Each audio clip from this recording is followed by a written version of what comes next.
Don't go to the club. Don't go to have fun in a worldly ideology. Don't, because you are destroying your life. 100%, you're destroying your life. The world is nothing but a deception. The end is death. So what was all this about? Since the world gave me death, all one big lie. I became a king and then I died. Big deal. I became the president of the most powerful nation in the world and then I died. Big deal. I was Caesar, Augustus Caesar. Where are you? Rotted, gone with the wind. Big deal. This is the world. I was a Hollywood celebrity. I became famous. I became so rich and then I died.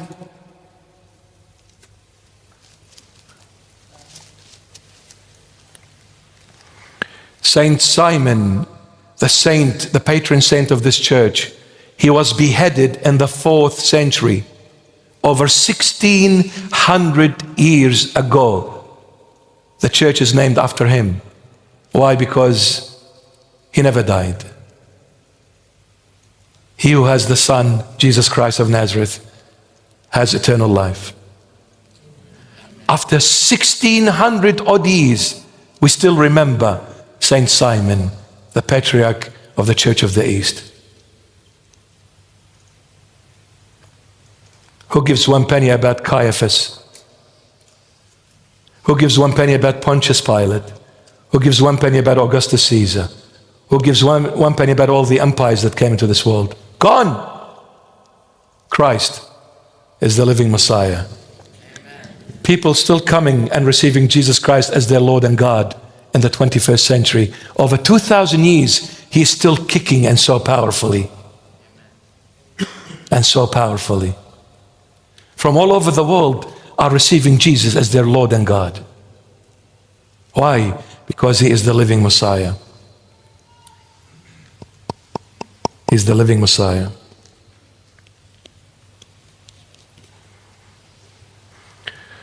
But since you're living in the world, take Christ with you. Don't leave Christ behind. You are living in the world, not for the world. You're living in the world, not for the world. So take Christ with you. And when you take Christ with you, Christ is not going to go to places that are wrong. Christ will not go to places that are wrong. Let Christ teach you. Let Christ show you the way. Let Christ be the good shepherd, because He is, and there is no one else but Him. Let Him lead your steps to green pastures and still waters. Let the Lord show you the way, for He is the way, the truth, and the life. Don't be deceived in chasing this vanity of all vanities. Don't chase the world, and the entire focus of your life is just this world and what it offers to you. Because everything the world offers to you and me, at the end, it was never mine. It will never be mine, because death will take everything away from me and you. Everything. Whatever you worked for, whatever you achieved, will be gone when death comes, takes the spirit out of the body. Everything will be gone. So now, how should we start thinking a fresh thought? How, Lord, this house that I live in, even though you worked hard to build it, you worked hard to buy it, but the house is yours, Lord. It is not mine. This car, which I just got brand new from the car dealer, the car is yours, Lord. I'm just your chauffeur. I'm the driver. I'm not the owner. The money in the bank account, they're all yours, Lord. And since they are His, by the way, then He is free to do with His own possessions Why are you standing in his way? When the Lord comes and says, give $1 million to the poor, you get a heart attack. Why do you get a heart attack? Because the money is still yours, not the Lord's. If it was the Lord's truly, you would be more than happy to give it. But since it's mine, I'm not going to give $1 million of my own money. No way in the world. All the poor people can go to hell. I don't care. But if it's the Lord's, you'll give it. Or you're not going to give it, but he's using you to do his work, to finish his job. So now the Lord comes and says, Bishop Murray, I want you to go over there. I'll say, I'm tired, Lord. I don't feel like going. I'm too tired. He'll say, hang on. Didn't you say, Lord, you're my king? You're my God? Yes, I did, Lord. Well, you're my property, aren't you? Yes, Lord, I am, I guess. Not you guess. You better believe it. Yes, yes, I confess, Lord, I'm your property. Then I'm free to do whatever I want to do with my property. So now, get up and go, even if you're tired.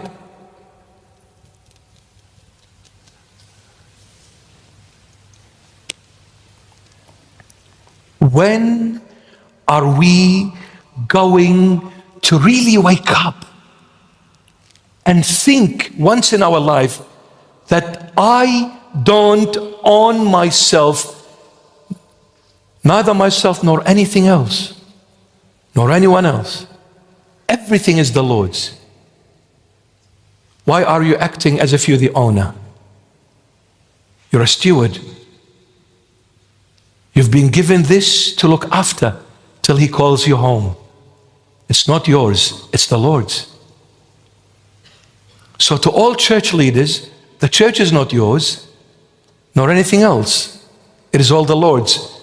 Have you asked the Lord before you made that decision? Have you prayed, dear church leader, before you took that step forth? What if the Lord is not happy about it?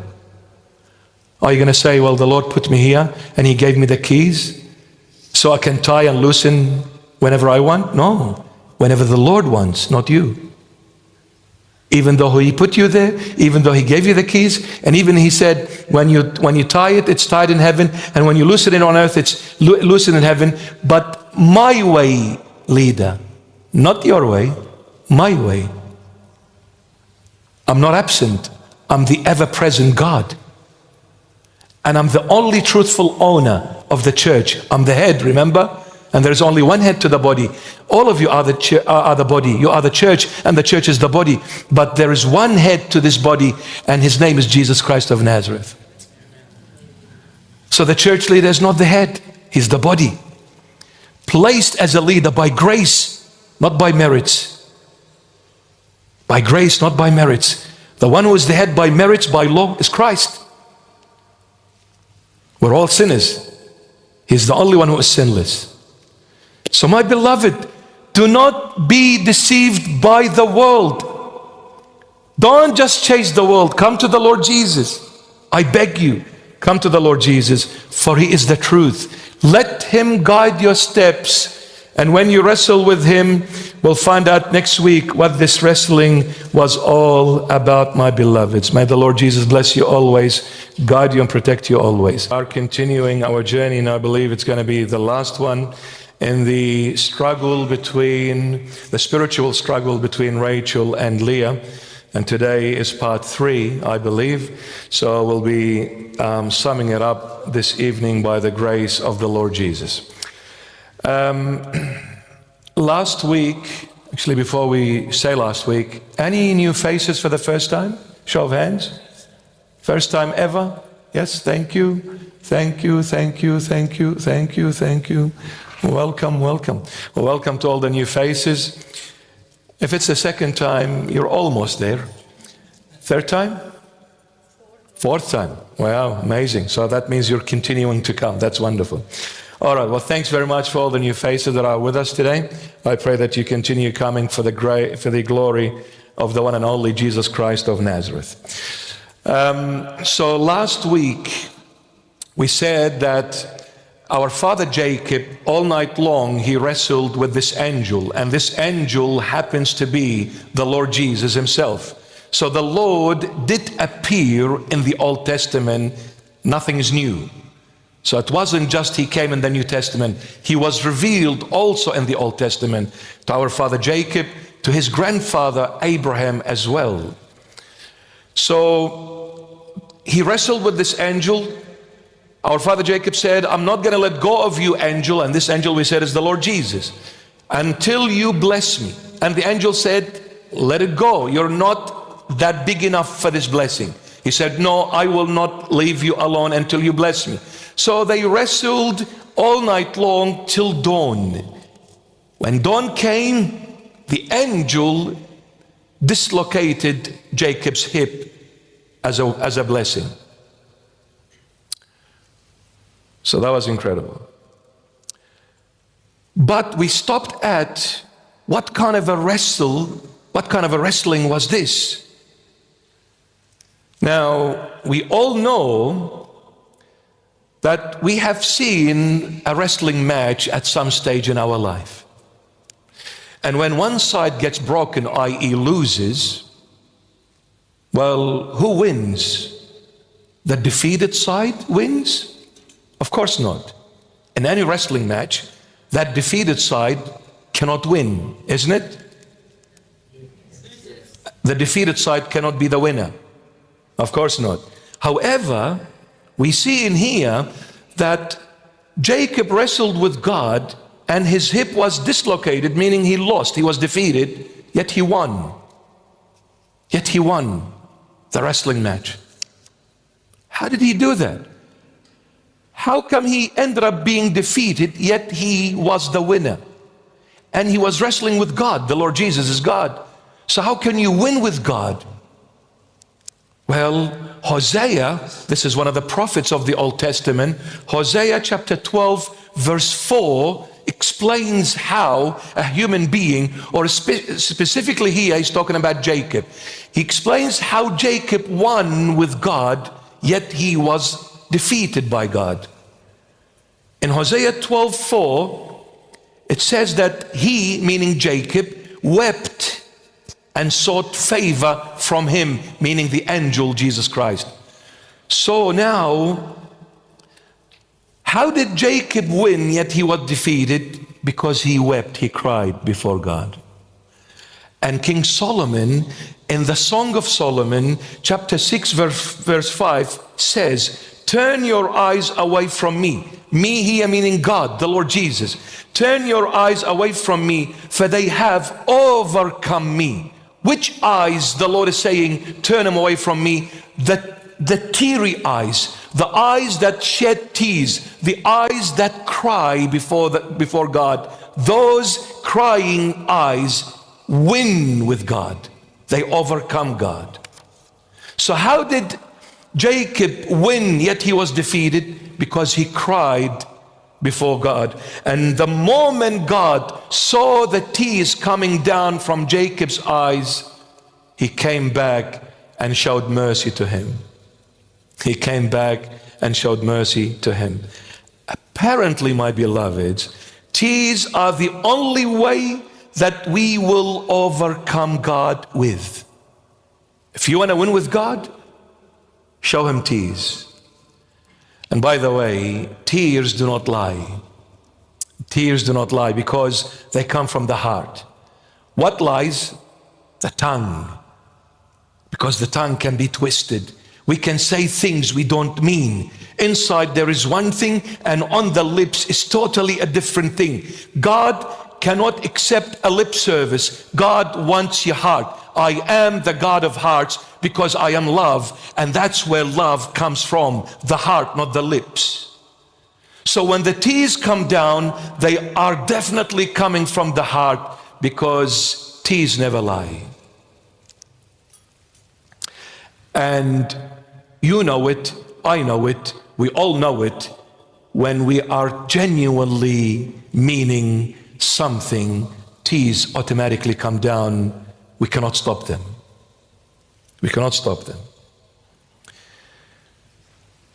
Our church fathers said that tears of the eye are the second baptismal font are the second baptismal font. Now, baptism is giving for the repentance of that original sin. We are born, as Psalm 50 says, I was conceived in my mother's womb with iniquities, meaning I was in my mother's womb a sinner.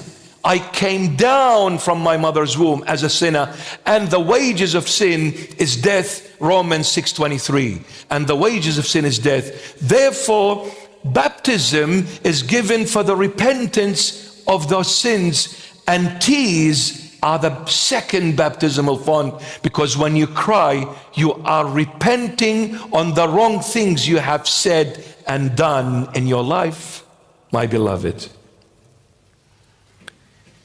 Tears are the second baptismal font for those who are truly seeking forgiveness from God. Tears are the true way of repentance. You cannot wrestle with God and expect to win. The only way to determine your triumphant outcome is when you shed those tears and say to God, I am sorry, God, for the wrong things I have done and offended you. When you truly shed those tears before the Lord, who is God, Jesus Christ of Nazareth, and say, sorry, Lord, for everything I've done and everything I've said that was an offense to your holy sight. It is very important, my beloveds, that we win with tears. You want to get God's attention? You better mean it. Don't act. Don't come to the Lord and put a mask on as if you're acting on a stage. One of the churches in Asia Minor is Thyatira, and the Lord Jesus reprimanded the leader of that church because the Lord never wants Christians to end up acting on one another as if it's a show. Don't ever be a Thyatira, which the word theater came from. It's actually a Greek word. Don't be a theater, be genuine. Come to the Lord, remove every mask. Be you, even if you are the greatest sinners of all, but be you. Don't pretend, and don't find excuses for yourself. Don't say, Lord, I'm sorry for saying this, but it wasn't my fault. It was so-and-so that led me to it. You will not accept it. You said it and it was wrong. Say, Lord, I said it, it was wrong, and I'm sorry. End of story. I take full ownership of my mistake. It wasn't no one else's fault. It was my fault, Lord. It wasn't even Satan. It wasn't even human beings. It was me, Lord. I'm the sinner. I take full responsibility. The Lord will love you forever. The Lord will love you forever.